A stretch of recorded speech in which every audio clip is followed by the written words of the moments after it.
안녕하세요. 느티나무입니다. 오랜만에 영상을 올려봅니다. 오늘은 마음 공부에서 가장 핵심이 되면서도 사람들이 가장 헤매는 부분을 다뤄볼까 합니다. 결론부터 말씀드리자면 혼자 있을 때라도 부정적인 감정을 글로 적거나 말로 하는 등 토해낼 수 있어야 하고, 내가 싫어하는 바로 그 사람의 모습이 내 안에 이미 있다는 것을 받아들여야 합니다. 마음 공부는 다른 사람과 달라지기 위해서 하는 것이 아니라 순순히 다른 사람과 나는 그렇게 다르지 않다는 것을 인정하는 방향으로 가야 합니다. 이것이 모든 사람에게서 신성을 발견하는 길입니다.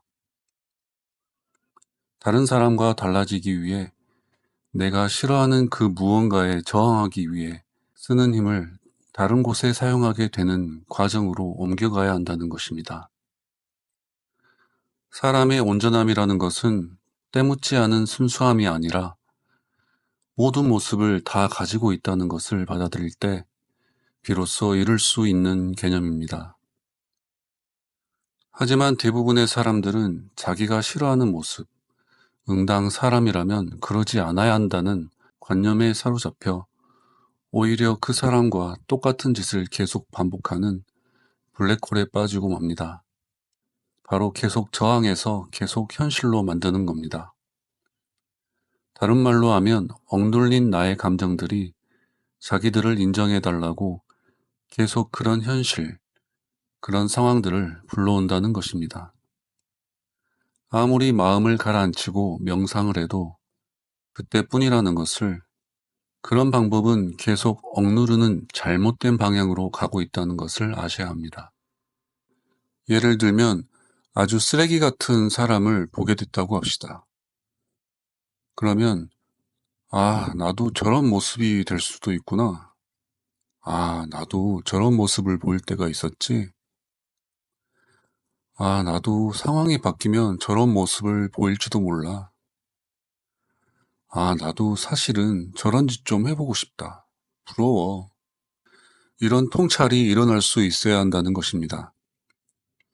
두 번째로, 이러한 통찰에 이르기에 앞서 너무 힘든 감정이 올라온다면 혼자 있을 때 그 감정들이 하는 말들, 그게 욕이든 저주이든 그것들을 오롯이 하고 싶은 이야기를 하도록 내버려둬야 합니다.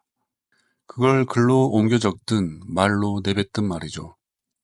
그 고통의 깊이가 너무 심하면 상상으로 수없이 그 사람을 죽일 수도 있고요. 사람이 선을 추구하려고 애쓰는 것은 옳은 일이라고 생각하지만, 거기에 앞서 악이 없다면 선이라는 개념조차 존재할 수 없다는 점을 기억하셔야 합니다.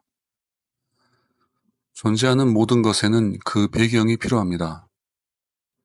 그럼에도 그 배경을 무의식적으로 거부하고 밀어내고 있는 거죠. 이것이 온전함과 자기 통합을 계속 방해하는 요소입니다. 게으른 사람이 있다고 칩시다. 너무 싫어요. 마음 공부고 뭐고. 그러면 일단 두 번째 방법인 글로 옮겨 적거나 말로 옮기세요. 그 감정이 괜찮아질 때까지. 그게 바로 감정을 인정하는 겁니다. 느껴진다고 앉아서 계속 억누르지 마세요. 자연스러운 행동을 하세요. 너무 슬프다면 뭐가 자연스러운 거예요? 우는 겁니다. 너무 기쁘다면 뭐가 자연스러운 거죠? 웃는 거예요. 그렇다면 너무 화가 나면요? 그래요. 화를 내세요. 화를 내는 거는 마음 공부가 덜 된 사람이나 하는 거야. 내가 마음 공부를 얼마나 했는데. 이런 자기를 죽이는 생각 그만하시고 화를 내도 된다는 것을, 그것이 자기를 통합시키는 필수 과정 중에 하나라는 것을 아셔야 한다는 겁니다. 다른 방법으로 설명해 볼까요? 자기 안에 있는 부처를 죽이지 않으면 현실에서 괴물을 만나게 됩니다. 자기 안에 있는 괴물을 받아들이면 받아들이는 만큼 현실은 극락이 되고요. 자기 안의 괴물을 억누르면 억누르는 만큼 삶은 비극으로 변해갑니다. 자기 안에 부처를 죽이라는 말은 내가 부정적인 감정들을 생각으로라도 표현하고 싶을 때 어김없이 끼어들어 그런 생각은 나쁜 생각이야 하면서 계속 훈계질하고 가스라이팅하는 녀석을 죽여야 한다는 거예요. 그 캐릭터야말로 내가 나 자신을 통합하는 걸 방해하는 진짜 못된 녀석입니다. 정리하자면 감정 수용, 자기 수용, 그 개념이 뭔지 자꾸 파악하려고 애쓰는 걸 멈추시고 다른 사람보다 우월하려고 애쓰는 걸 멈추시고 다른 사람보다 달라지기 위해 애쓰는 걸 멈추시고 사람은 결국 크게 다르지 않다는 것을 아셔야 합니다. 그리고 첫 번째로 올라오는 감정들은 잠시 눌러놓더라도 혼자 계실 때는 꺼내보아야 하고 두 번째로는 저 사람의 모습이 바로 내 안에 있다는 사실을 항상 기억하셔야 합니다. 세상은 그냥 거울이라는 말 지겹게 들으셨잖아요. 두 번째 방법을 첫 번째 방법과 연결하는 방법은 간단합니다.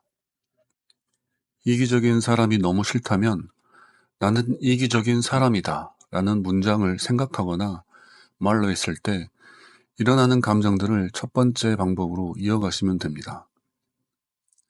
그렇게 하시면 결국 나는 이기적인 사람이다 라는 문장을 수용하는 과정으로 가게 됩니다. 마지막으로 주의할 사항은 꺼내지 않고 눌러두었던 감정을 꺼낸 후에는 항상 갈무리를 잘 하시고 일상생활을 하시기 바랍니다. 갈무리를 잘 하지 않고 부정적인 파동의 상태인지도 모르고 일상생활을 하시다가는 시크릿의 정반대 증상을 제대로 경험하실 수도 있습니다. 가볍게 산책을 하시거나 아니면 원래 하던 명상 등의 방법들로 충분히 환기를 시키세요. 눌러두었던 감정을 완전히 풀기까지는 필요한 과정입니다. 나중에는 그런 과정에 드는 시간도 줄어들고 필요 없게 됩니다.